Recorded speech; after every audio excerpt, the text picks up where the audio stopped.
Tell me, dear friends, where are you in your retirement planning?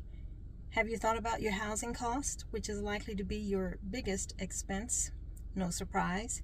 But I'm wondering if you've thought about shared housing. Mostly I would say we want to stay in our own home, age in place, retain our independence. But if that's not possible, what are you going to do to reduce your housing costs?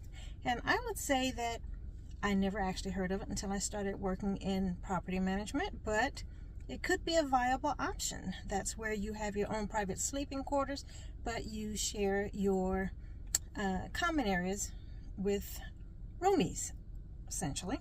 So I would say give it a shot if you are willing to get along with folks. That's critical. You do need to get along with others.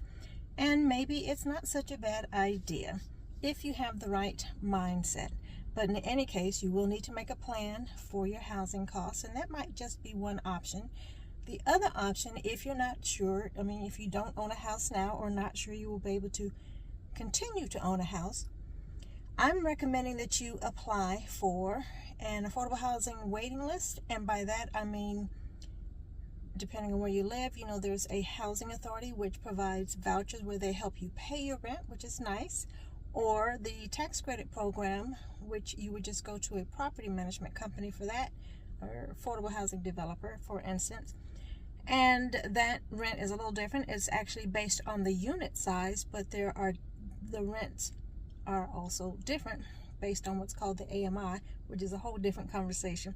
But I just want you to know you have housing options, and the only thing I would say about that is to apply now, because you don't know if you're going to need it. And you can always say thank you, but no thank you once. So depending on where you want to live, depending on the housing cost, I think that maybe affordable housing could and should be an option to help you stay in a decent, safe, and sanitary location, right? You don't want to be in a house that's falling apart. So anyway, that's just a couple of thoughts on how to reduce your housing cost. And that's it for Retirement Rescue. I will see you next time. Ciao.